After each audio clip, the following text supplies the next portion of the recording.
welcome back to another video. Today's video is about a town in Wisconsin. I did a video a few months ago on Mineral Point, Wisconsin, which has just a ton of supernatural activity from ghosts to aliens to vampires, which we all enjoy. So if you'd like to check that out, that is in the suggested above. Today I'm going to be talking about a different town in Wisconsin, because Wisconsin just loves to have haunted towns.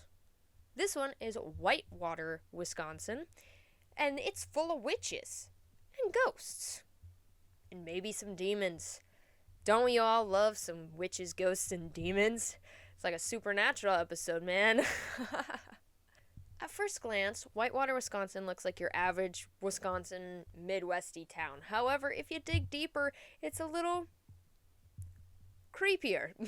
However, Whitewater, Wisconsin has the nickname of Second Salem, so that tells you how awesome this place really is. Morris Pratt was born in New York and moved to Wisconsin in 1840 with his 3 brothers. He built a successful farm and soon became an active member of spiritual circles in Wisconsin. Pratt remained a believer and practitioner of spiritualism throughout his entire life.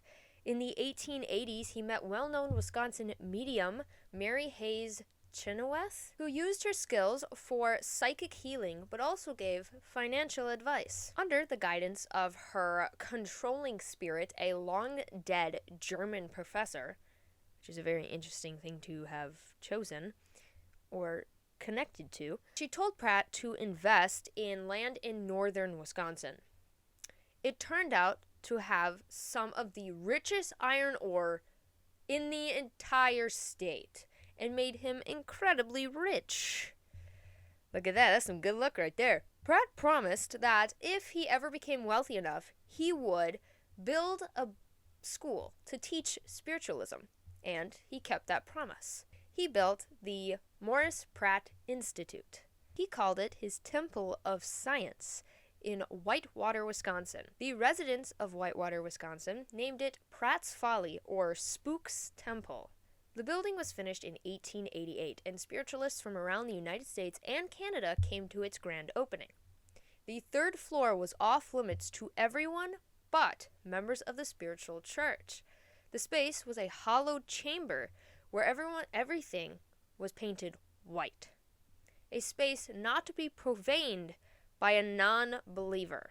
Pratt's Institute operated throughout the 1890s, but was not formalized into the Morris Pratt Institute until after his death in 1902. In his obituary, published in the Whitewater Register in January of 1903, Pratt was quoted as saying shortly before his death, "Death is neither to be dreaded or feared. In fact, it is only a birth out of the physical body into the spiritual world." The Institute was well known for teaching spiritualism, and regular lectures were given on psychic objects and paranormal studies. Pratt referred to it as his Temple of Science, because spiritualism supposedly was more scientifically based than other religions. After Pratt's death, students could attend a school of higher education in the building, so they could learn your average classes you learn at any college, like grammar, history, oratory, math, geography, or you could take spiritual classes like psychic research, spiritualism, comparative religion, and evolution. And they could train to be mediums as well. The school dedicated itself to rejecting nothing because it is new and unpopular. It accepts nothing because it is old and popular. It seeks only the truth. Mainstream religion frowned on interest in the spirit world. Still, the curious public went to seances and explored the building. They're like, ew, that's so gross, but they're still curious. They're like, ooh, I want to know what's happening. Would open their doors for seances and lectures like the 1924 program Mediumship Explained. On the walls hung spiritualist iconography, that's not how you say that word, I'm sorry, memorials to the original Hydesville community, and artwork like the piece Holmes described when he visited in the 1930s. A painting of a beautiful woman who, according to the medium, returned from the spirit world to speak for a moment to earthly loved ones and tarry long enough to be sketched. So supposedly the painting is of a ghost. Ooh. Serious spiritualists believe in God and the afterlife. But they also believed that you could understand God's purpose better by communicating with spirits who they believed existed in planes closer to God. So we're here, and ghosts are like here, God's up here. So they're just a little closer. Specially trained people, or mediums, who were mostly women, could help in this communication. Those who called themselves mediums and others who claimed contact with the spirit world sometimes took advantage of actual people who believed in it, the serious spiritualists who were trying to contact the dead, and would do it for money. Shake the table. Ooh, the lights are flickering, stuff like that. Students from all over the United States attended the school, but most came from the Midwest. The school declined in the Great Depression and closed by 1940. In 1946, the institute was moved to Milwaukee, where it still exists today. It is one of the only schools in the entire world that teaches spiritualism, and those who go through the school work at churches within the spiritualist religion or community, and they can become mediums as well, which I think is really interesting that Wisconsin has one of the only schools. Not the only one, but there's a select few that only teach spiritualism. Like some colleges have classes, but this is a school dedicated to the art of spiritualism, which is kind of cool. The ornate 3-story building that the original Morris Pratt Institute was in was demolished in 1961 and was once stood on the northwest corner of Fremont and Center Streets. Talking to the dead sounds like the occult, but the spiritualists were not witches. They believed in God and attempted to discover new answers about the meaning of life by communicating with the spirit world they truly believed in. So they weren't just talking to ghosts. They truly believed that ghosts were closer to God, so they thought they could learn more of God's plan if they talked to ghosts. So it's like being a Catholic who believes in talking to ghosts. I mean, there's other religions that believe in God, but you know what I mean. What's fun about Whitewater, Wisconsin is it doesn't just have a spiritualist school, it's got a lot of other legends. One being a locked book in the UW Whitewater Library, or Anderson Library, that is believed to be cursed. Cursed! It's been cursed! Rumors say that the dark contents of the book have caused 3 students and 1 professor to kill themselves after they read it. Another legend says that one person who borrowed the book was locked in a mental institution. Because of this, the book is hidden under lock and key at the Anderson Library. If you ask to see the book, you will be expelled, or so they say.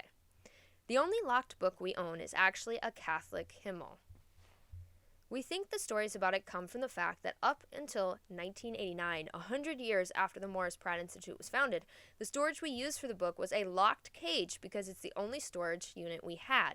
A locked book in special collections got this image of being dangerous. However, none of the people who have ever talked about this Catholic hymnal have given us a publisher, a title, and author, no date, or anything. So maybe it isn't causing people to kick the bucket, but there's no information on the book. They kept it in a cage. It's this hymnal written in Latin that they have no information about. So it's also just weird. If it ain't cursed, there's something weird going on. To add to the spookiness, the cemeteries in the city make an exact isosceles triangle. Calvary Cemetery, which sits on the northern edge of campus, Oak Grove Cemetery, located up on a hill next to Washington Elementary School on the east side of town, and Hillside Cemetery, adjacent to Crathiff Lake, are positioned in an exact isosceles triangle, also known as the Witch's Triangle. Legend says that within this triangle, ghosts have more power, or everything within it is haunted. They have more strength to leave their cemeteries to wander about. It's also said that witchcraft is stronger within this circle, within this triangle. The coffin of a baby girl was dug up from one of these cemeteries and left on the steps of a building nearby the UW Whitewater campus during a Halloween in 1970. Which has nothing to do with ghosts, that's just creepy. Who the hell thought that was a good idea? I don't care if you're pranking. Why did you dig up the body of a baby girl, you creepy fuck? What the fuck's wrong with you? Sorry, I got a little angry there. I got a little heated. That's just weird. Within these cemeteries, there are a few legendary figures buried within them. The Horan family moved to Whitewater in 1880. Within 4 years, All of the family members of the family were dead except for one girl named Nellie. Father and mother were the first to go. The majority of their money was left to their youngest daughter, Agnes, who was, not surprisingly, the next to kick the bucket. There were only two daughters left, Nellie and Annie. When the latter succumbed to the same fate as the others, suspicion fell on Nellie, obviously. A chemical analysis of the bodies revealed strychnine in her sister's stomach, so she was poisoned. Nellie's motive, to be the sole recipient of her parents' estate, was very obvious. But when a witness came forward who saw Nellie purchase a quantity of strychnine just a few days prior to Annie's death, Nellie knew the secrets of her murderous scheme were unraveling. Well, when your whole family kicks the bucket and you get a ton of money, what do you think is going to happen, you dummy?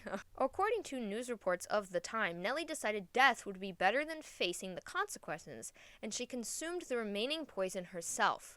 Before the final throes carried her from this world, the reports say, Nellie confessed to the poisoning of her entire family, as well as one other victim who remains unidentified to this day.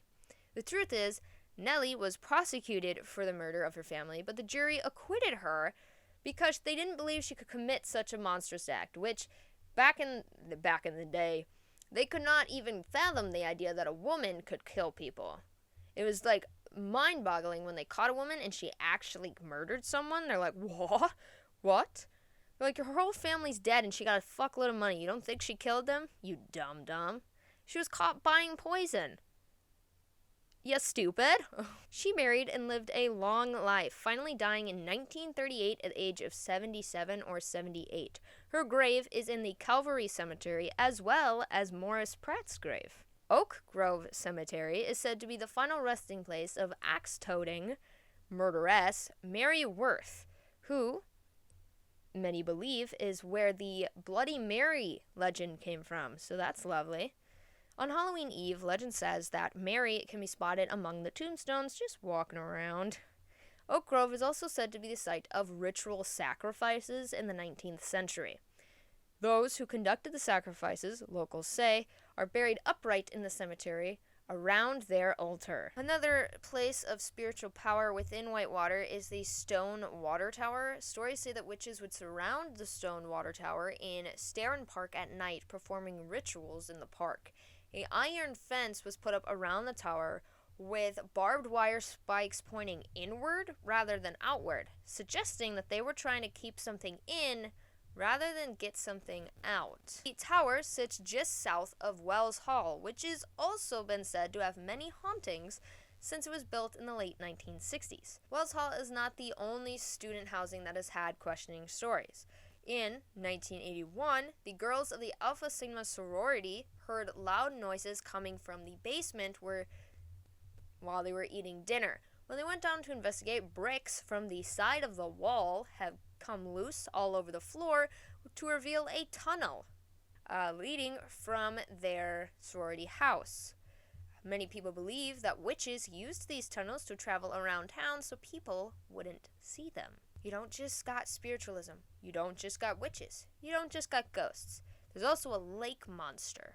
A few miles south of the city is Whitewater Lake, where fishermen in 1923 claimed a large creature with tentacles overturned their boat and dragged them underwater. They fought against it and eventually got free, living, to find small bites all across their bodies. Residents of Whitewater Lake also tell the story of a series of strange, unspecified events that happened over the summer of 1944. To make it stop, men from the area gathered at a small local cemetery where they have said to dig up the coffins of those buried vertically in the ground, tied weights to them, and threw them in the bottom of the lake, and then the unspecified events stopped. Don't know why throwing people's bodies into the lake would cause these events to stop, but it did. Decades later, in 1992, 3 Whitewater students who were renting a house on the lake stumbled upon a late-night ritual performed by 4 men in black cloaks. They were chanting and swaying. At first, the students thought they were drunk, and then a thick fog rolled over the lake. We heard the water start splashing and this deep gurgling noise. We all just looked at each other, but when we heard this slurping sound and saw something coming out of the water, we ran like hell. Dude, they be summoning like Loch Ness Monster and shit. Their names were withheld from reports as they were scared and wished to remain anonymous. Another resident also witnessed the incident and called the police. They were not able to make it that night and came the following morning, and all the guys were gone, but there was remnants of bones and things to say there was a ritual there. Cult activity was suspected, which has been prevalent in the area just a few miles away, where the Beast of Bray Road was terrorizing residents of Elkhorn, Wisconsin. The Beast of Bray Road was a hairy, large, bipedal canine creature, so like a werewolf, like a walking on 2 feet werewolf guy. During the time of the Bray Road sightings, John Frederickson, a former Walworth County animal control officer, had been investigating numerous cases of animal mutilation that were seemingly connected to occult rituals. And while some of it may have been teenagers, John believes local law enforcement, teachers, and other prominent citizens were in on it and were also doing it, like a giant ritual shit. Like people from across the country and even internationally were coming. I don't know how much evidence there is to support that, but there were animal mutilations. Elkhorn is quite close to Whitewater. Wisconsin's got some things going on. We got stories about witches, ghosts, aliens, vampires, werewolf things. You got the hodag, which no one even knows what that thing is. That's just a interesting creature, to say the least. Got Bigfoot. Wisconsin's just like a hotbed for supernatural activity, and you wouldn't expect it to be that way because it's Wisconsin. It's a Midwest state that everyone makes fun of for being the dairy state, so all we eat is cheese and drink milk and ride cows to school and shit. But we might be farmers, but we're also into ghosts. I really think this is quite interesting. I had no idea that Whitewater was such a spiritualist community. The school no longer is located in Whitewater, but is still in Milwaukee, so maybe one day I'll have to take a visit. I did a video a few months ago, as I mentioned earlier, about Mineral Point, Wisconsin. Both of these cities have a lot of supernatural activity, and they're probably not the only two in Wisconsin that have this type of activity. I hope to visit them one day, but they are nowhere near my house. It's like everywhere cool in my state, nowhere near me. So maybe one day I'll take a day trip and I'll go visit Whitewater or Mineral Point. I think both would be quite interesting to visit. And I'll make a video about it then. But I thought today I would just talk about the city because I saw a TikTok talking about this and I was like, I gotta make a video. This is interesting. And so here we are. If you'd like to learn more about the supernatural cities of Wisconsin, maybe I can do a little more research and see if there's any other cities that just are jam-packed with that supernatural goodness. I hope you guys enjoyed this video. I'll be back again on Thursday with another True Crime Thursday and Monday with whatever I decide to post. Alright guys, I'll see you later. Bye!